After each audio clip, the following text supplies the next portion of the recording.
Hello and welcome to the second podcast of As Told by Bold. This podcast will introduce some of the resource centers here on campus that cater to the needs of our diverse students at California State University, Fullerton. We'll be featuring a student who identifies with each center to highlight their unique experiences and how the center has supported them. We hope you enjoy listening. Hi, hello everyone. I'm here with James Lessier from the African American Resource Center, and today he's going to tell us a little bit about his experience there. James, can you tell me a little bit about the college you transferred from and where you grew up, how that's impacted your education? Yeah, sure. I was born and raised in Inglewood, California, kind of like the northern side of Inglewood, California, near LAX. And my grandfather, me and my mom used to stay in an apartment, and my dad, but me and my mom, like they were kind of on and off sometimes or whatever. But my granddad also stayed on the same street as us, so like we were really close. And then during like the middle of my childhood, my mom moved into a house in Linwood, California, which is pretty much like a small town, pretty much on the border of Compton and Linwood.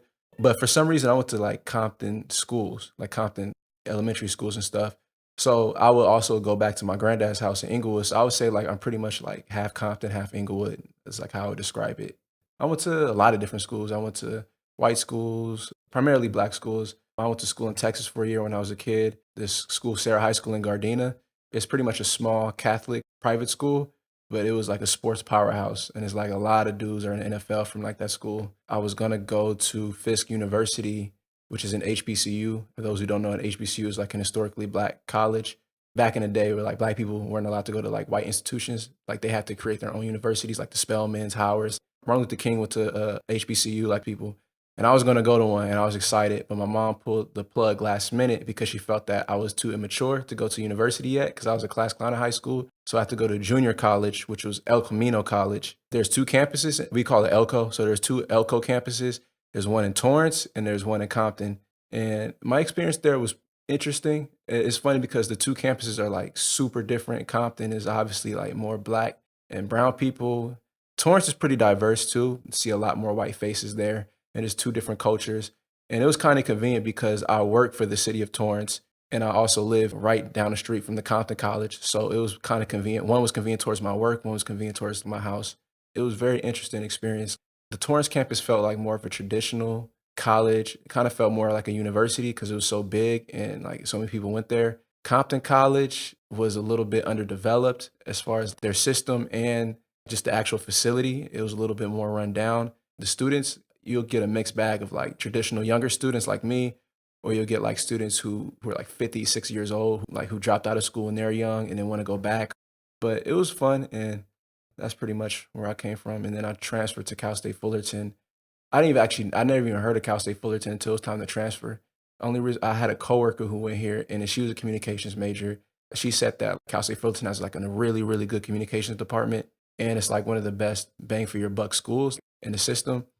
And it was between this school or Northridge, and I didn't really like the Valley, and I didn't know anything about Orange County, so I just rolled the dice and came here.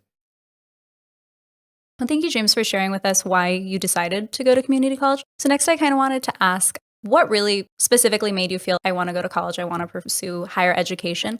And secondly, do you think your family was supportive of you deciding to go to college? Well, going to college wasn't even like a doubt in my mind, even when I was young. My family, a lot of them are college educated, especially my mom's side. My mom's side and my mom's dad's side, I'm extremely close with. Everybody went to college. I knew about college and universities when I was like 5, 6 years old. And it was just a normal thing. It was like, okay, you go to middle school, then after that, you go to high school, then after that, you go to college. You could go to junior college and you go to university. Like it was just ingrained into my brain. It wasn't even an option. I think it was just a natural thing, especially because the high school I went to was a college preparatory school. So the first week of your freshman year, you're drafting out your list of top 5 colleges that you want to go to. But growing up, though, I didn't think about what college I wanted to go to. I always thought I was going to go to USC or something. That's what everybody went to. That was like, if you asked me, like when I was a kid, that was the only college in the world because I did not pay attention to schools. I just knew I was going to go to a school. I didn't know where. So, James, was there someone there in your high school or in your junior college days that was a mentor to you or you believe was influential in your desire to continue in higher education and to help other students who are like you? I would say in high school, it wasn't so much like there. I had a mentor that pushed me to go to college. I'm not gonna lie, I was a class clown in high school. So I somewhat had like a few mentor figures like that, but they were just more so like on my head to staying out of trouble and stop trying to be a comedian in class so I can like graduate and live up to my potential. Throughout my whole 4 years at Sarah High School, like it was just college prep, college prep, college prep. We would speak with our counselors like every so often. They would do check-ins about what colleges we're thinking about going. I mean, it was just they shoved college in our face. So I think the whole school just ingrained college into us. As far as junior college, yeah, I had a mentor. When I went to Elko, I was a double major in human communications and film. I have two AAs in both. And my film professor was like very, very close to me. And like we talked every other day and we had like long conversations. And she was like almost like an auntie figure to me. I see that you have a lot of positive experiences from your schooling throughout. Did you ever, however, feel stigmatized in higher education or in your high school years? College was definitely something a lot of people, especially like my homies and peers, weren't interested in. They're more concerned about like quick dollars instead of like investing and going to school and all that stuff. Only time I thought about not finishing school was when I was struggling. That's another thing about junior college. It took me a long time to just transfer out of junior college. And it's funny because I was talking to an advisor today, an academic advisor. She comes to the African American Resource Center every Wednesday to do like quick advising for the students there. I was telling her like, wow, like I wanted to quit at one point because I was just struggling. Like I kept failing math class. I passed everything else, passed all my general stuff, but I kept having to repeat the same math class over and over again. And when I first got to El Camino, I got placed at the bottom. Like I started off on basic arithmetics and it was just like a slow climb up. Like reading, literature, history, that was all super easy to me. But math was when it was hard. And I just remember sitting in the library, like just thinking about quitting. Cause like, man, a lot of my friends did. I might as well just settle to like, it's not for everybody. So that's the only thing. And then also just like social life too. Like I was just so caught up with just the social life, girls and just hanging out and just like doing whatever, just being independent, not being on campus. Here, like because you're here all day, like everything's on campus, people are a bit more ambitious and focused. But at junior college, you go to campus, you go to class, and you go home. But as far as like when it comes to just like me, as far as support, I was lucky because I had a great support system around me because I came from a family of people who went to college and were educated, and it was a no brainer like you're going to college. But for most of my friends, like a vast majority of my friends, they're definitely discouraged from going to college. And the only person who was whatever about college, like he didn't talk to me about it, he didn't care if I didn't go, was probably my dad. And then I just remember my mom telling me, because they're not together anymore. My mom was in college while she was pregnant with me and during like my early infancy. And then he was very unsupportive and put her down and stuff like that. He felt that she was trying to like reach too high because she just wanted to be a teacher. She's like, okay, I have a son now. I need to get my shit together. I need to go to school and all that and get an actual career instead of being a secretary for my whole life. And then my dad thought, you're doing too much. You're not going to make it. You're not going to finish. So then after that, my mom said she would never, ever, ever, ever talk to me that way. And she'd be like extremely supportive no matter what career or whatever I want to do in life. So I feel that I just got lucky. Like I said, nobody ever was like, nah, you're reaching too high. You shouldn't be doing this. A lot of people doubted me, like under their breath. Now that I'm at the finish line and I'm like having things lined up, like my granddad be like, I was worried about you. I didn't think you were going to do shit. Or my uncle was concerned with me because he felt like I wasn't going to do shit. But that's pretty much it. And then if I could ask specifically to campus culture here, do you think through the Academic Resource Center and through other students, were they also as supportive? Did they also believe in you as much, or was it a little bit different? Well, at the African American Resource Center, the reason why I go there so often and even made me want to work there is because I remember my first impression was I've never seen a group of young Black adults be so positive and ambitious. Like when I got here and like I was just asking, oh, what do you study? What do you want to do? Black people telling me, oh, I want to be an engineer. Like that was just a huge thing. I've never heard anything like that. Like the support system has been amazing. And then we just give each other advice. We like support each other. We lift each other up. You know, it's all love and positivity. Like we'll clown each other a little bit, but it's never that like mean or nasty. So I think the support in the ARC has been amazing. That's why like I keep going, and I'm so glued to the Black student community here at Fullerton. So James, next, can you tell us a little bit about your identities and how they intersect and what is most important for you to identify, what you're most proud of?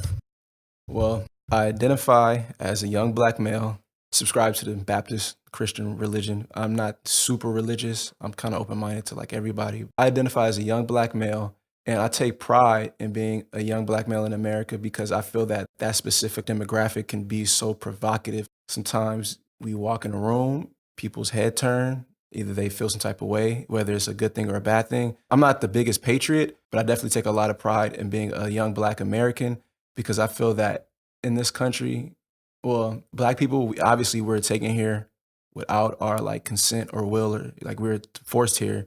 And we kind of built up our own culture, not knowing our culture. So like some of my friends from Nigeria, or like some of my friends who are from Mexican or whatever, from Germany, they know their culture. They know their native traditions, food, all that stuff. We don't know anything. And I think it's kind of dope that we were stripped of all that and still built something up. Like we created like jazz, hip hop. We had a Black president. We've been so influential throughout the world, even to other Black cultures, like in Africa and Jamaica and stuff. So I think that's pretty cool. And I think that says a lot about us. So like I said, I take a lot of pride in being a young Black African American, considering what we went through and how we like bounced back from it. And how do you think your identity affects your leadership and you wanting to advocate for other people who maybe can't speak out? Well, just growing up, I think any maybe minority hears this, like especially from like their parents or older mentors, is that you're a Black person walking into a white world. Sometimes you have to be more confident. You have to dress nicer. You have to speak nicer just to be on the same playing field as like your white counterparts. So that was definitely like something that I was told a lot by my grandparents and my mother, and even like mentors and stuff, is that I have to go harder. I have to like be the best I can be just to even be taken seriously out here. Growing up, seeing Black people live in poverty in the inner city Los Angeles area, and when I see Black people, especially young Black people who have potential or is on the right path, I definitely try to encourage them and push them forward, especially at my age, because I'm a bit older. I'm 25. And a lot of my friends here now, they're like a bit younger. They're 21. Some are even like freshmen, like 18-year-olds. So I just try to like encourage them, give them, I'm honestly like proud of them to see that, because in contrast, like I've seen a lot of like talented Black people just like they go through an unfortunate situation. So that, I guess that influences like leadership and just like, we need you guys. We need you to do your thing, be successful, be articulate and wise so you can lead other young Black people. Like we have to keep this going. How does your childhood affect your current state of mind as an adult? Well, like I said, pretty much K through 12, I wasn't a bad student. Like I wasn't getting in fights and I wasn't like out here breaking laws or doing anything mischievous. I wasn't that bad, but I was a class clown. I was a comedian. K through 12, I did not take school seriously. I just didn't care. All I cared about was social life and just having fun and being funny. And I think that's where like my parents and my relatives were concerned. He's in 11th grade, 12th grade. He's about to be out of high school, about to be in college or maybe not in college. And he's acting like this. Like, I don't know. But for some reason, I remember specifically my first day of junior college, all that class clown, being funny, I threw that out in the trash because I was like, whoa, I'm here on my own accord. I set my own schedule. I decide everything. Like I have to go get a job and get money and like pay for myself now. I just took life and school way more seriously. I did not want to be homeless. Like I see a lot of homeless people. I did not want to be that. And I feel that my mom's side of the family, they're really like well off. Like they're like what Black excellence looks like. I mean, like our family reunions are like dope. They're super dope, like on yachts and this and that. Like it's really nice. And I just didn't want to be the one relative that was a bum. Like I have, like my grandma has 3 master's degrees and a PhD and 3 bachelors. Like it's just ridiculous. She's like some high ranking nurse in the armed service. She's done a lot. So it's like I can't come from this background and have all these successful, well off people, and then I'm the one that's behind and can't even like afford to pay his cell phone bill. I know that's not like the most sentimental response, but on top of that, during our family reunions every 2 years, we have to stand up and say what we've been up to recently. I did not want to stand up and be like, oh well, working at Staples has been pretty good. I got a promotion to front desk manager or something. I don't know. I wanted like to be with them and just have something to say, like give an update that I'll be proud about. So my family for sure. They put a lot of pressure on me without saying anything.